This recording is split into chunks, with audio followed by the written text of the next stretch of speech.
सभी का स्वागत है। आज के इस एक्सप्लेनर में हम एक बेहद दिलचस्प और टेक्निकल टॉपिक को डिकोड करने वाले हैं। OpenAI trusted access for cyber का डे ब्रेक ऑनबोर्डिंग सफर। जरा इमेजिन कीजिए कि एक हाई सिक्योरिटी तिजोरी बनाई जा रही है।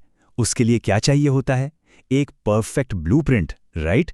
डे ब्रेक की ऑनबोर्डिंग भी बिल्कुल वैसी ही है। ये सिर्फ एक एपीआई की मिलने की बात नहीं है। ये एक अभेद्य सुरक्षा प्रणाली, एक फूल प्रूफ ब्लूप्रिंट सेट करने के बारे में है। आइए गहराई से समझते हैं कि ये पूरा प्रोसेस आखिर काम कैसे करता है।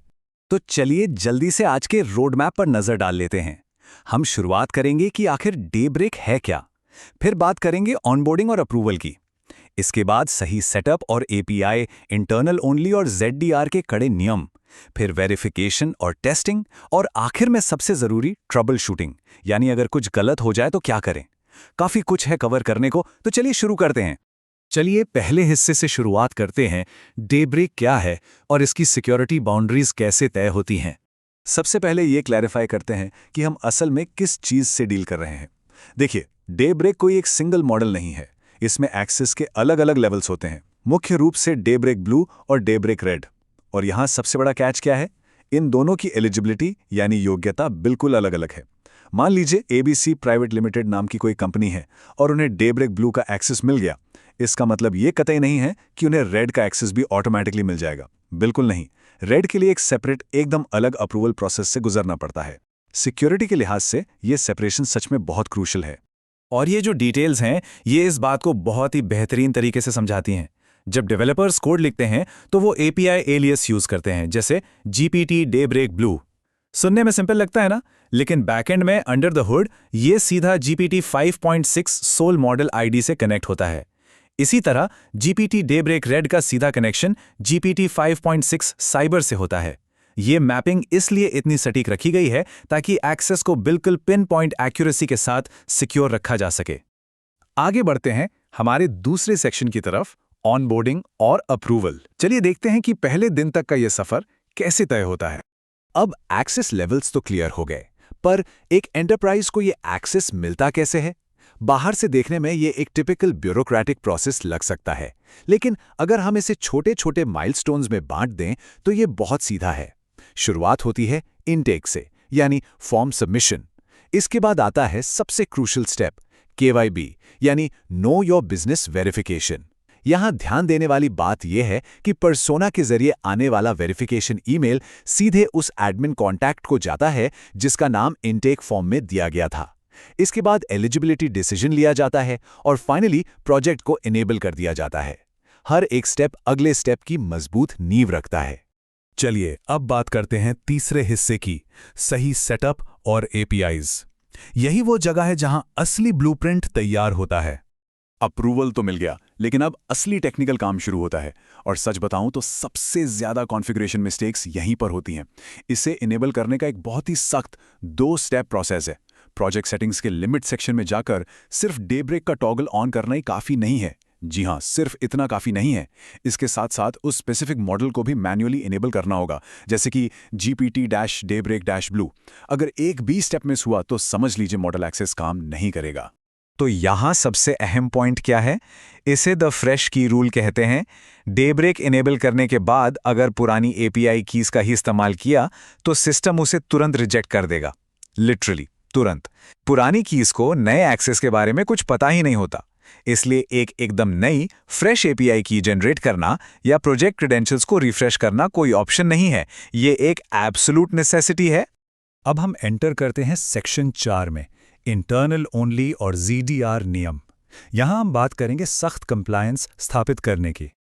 टेक्निकल सेटअप के बाद अब उन सख्त और नॉन नेगोशिएबल सिक्योरिटी रूल्स को समझना बहुत जरूरी है, जो कॉर्पोरेट एनवायरनमेंट में लागू होते हैं। इसका सबसे बड़ा रूल है इंटरनल ओनली का कॉन्सेप्ट। इसका सीधा सा मतलब है कि डे ब्रेक का इस्तेमाल सिर्फ और सिर्फ ऑर्गेनाइजेशन की ऑथराइज टीम कर सकती है, और वो भी केवल डिफेंसिव सिक्योरिटी वर्क के लिए। कोई कस्टमर फेसिंग टूल नहीं, कोई थर्ड पार्टी एक्सपोजर नहीं। ये एक्सेस बाहर वालों के लिए बिल्कुल नहीं है, पीरियड। इसे एक रियल वर्ल्ड सिनेरियो से समझते हैं। मान लीजिए वही एबीसी प्राइवेट लिमिटेड की इंटरनल टीम अपने खुद के कोड बेस में वल्नरेबिलिटीज ढूंढ रही है। ये एकदम परफेक्ट और कंप्लाइंट यूज केस है। लेकिन अगर वही कंपनी एक पब्लिक सैस प्लेटफॉर्म बना दे जहां दुनिया भर के लोग अपना कोड अपलोड करें और उसे डेब्रेक से स्कैन किया जाए, तो ये पूरी तरह से गलत है। ये साफ तौर पर नियमों का उल्लंघन है और सख्ती से मना है। अब इस बारे में जो सबसे इंटरेस्टिंग बात है वो मैं बताता हूं। इंडस्ट्री में एक बहुत बड़ी गलतफहमी है कि डेब्रेक ब्लू इनेबल करते ही जीरो डेटा रिटेंशन यानी ZDR अपने आप चालू हो जाएगा। पर सच्चाई यह है कि ऐसा कोई जादू नहीं होता। ZDR ऑटोमैटिक नहीं है। इसे उस स्पेसिफिक API ऑर्गेनाइजेशन के लिए अलग से रिक्वेस्ट और प्रोविजन करवाना पड़ता है। ये बहुत बड़ी बात है जिसे अक्सर इग्नोर कर दिया जाता है। चलिए अब आते हैं 5वें सेक्शन पर, वेरिफिकेशन और टेस्टिंग। अब टाइम है अपने वर्कफ्लो को वैलिडेट करने का। सारे रूल्स और सेटअप पूरे हो गए तो अब फाइनली एक्सेस को टेस्ट करने की बारी है। यहां जो प्रूफ ऑफ एक्सेस है वो पूरी तरह से बाउंडेड और लोकल ओनली होना चाहिए। मतलब एक जानी मानी वल्नरेबिलिटी जैसे CVE 2025-55-182 का इस्तेमाल सिर्फ ये चेक करने के लिए किया जाता है कि सिस्टम का बिहेवियर सही है या नहीं। इसका मकसद सिर्फ एक्सेस वैलिडेट करना है, ना कि कोई अनरिस्ट्रिक्टेड एक्सप्लॉइट इंटरनेट पर छोड़ देना। सेफ्टी यहां सबसे ऊपर है। इसे XYZ लिमिटेड के एग्जाम्पल से देखते हैं। जब वो अपना पहला वर्कफ्लो रन करते हैं तो वो एक ही झटके में अपने हजारों रिपॉजिटरीज को स्कैन नहीं करते, बल्कि प्रक्रिया बेहद कंट्रोल्ड होती है।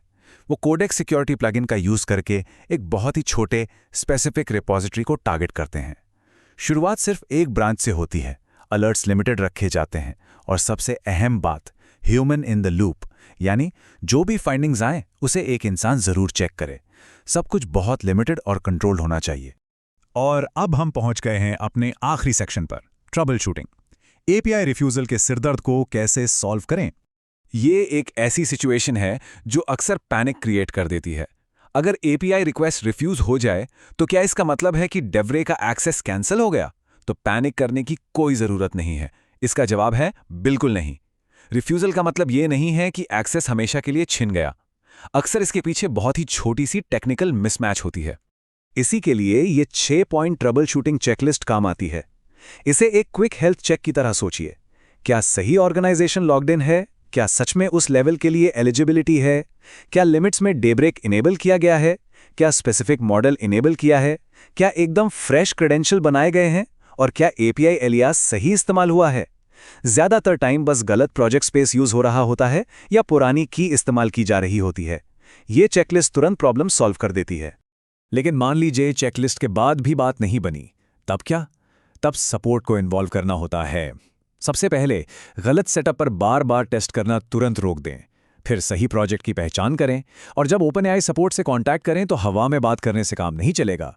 उन्हें एग्जैक्ट रिक्वेस्ट ID, सटीक टाइम स्टैम्प्स और जो एरर आ रहा है उसका पूरा डिटेल चाहिए होता है। इससे प्रॉब्लम झट से पकड़ में आ जाती है। तो अगर हम आज के इस पूरे एक्सप्लेनर को समराइज करें तो ये एक अटूट श्रृंखला, एक अनब्रेकेबल चेन बनती है। सही एलिजिबिलिटी से शुरुआत, फिर सही ऑर्गेनाइजेशन, सही प्रोजेक्ट, डेब्रेक और मॉडल दोनों को इनेबल करना, एक फ्रेश API की जनरेट करना और आखिर में एक बाउंडेड सुरक्षित वैलिडेशन। सक्सेस की गारंटी बस इसी बात में है कि इस चेन का एक भी लिंक टूटने ना पाए। और अब जाते जाते एक बहुत ही क्रिटिकल सवाल जिस पर हम सभी को विचार करना चाहिए। क्या मौजूदा सिक्योरिटी पाइपलाइन सच में इतनी कंट्रोल्ड, इंटरनल और रेडी हैं कि डेब्रेक जैसे पावरफुल टूल को इंटीग्रेट कर सकें? क्योंकि याद रखिए, असली सुरक्षा सिर्फ बेहतरीन तकनीक से नहीं आती, बल्कि उस तकनीक को सही और सुरक्षित तरीके से लागू करने से आती है। तो कोई भी कदम उठाने से पहले इंटरनल कंप्लायंस को जरूर ऑडिट करें। आज के इस एक्सप्लेनर में जुड़ने के लिए बहुत बहुत धन्यवाद।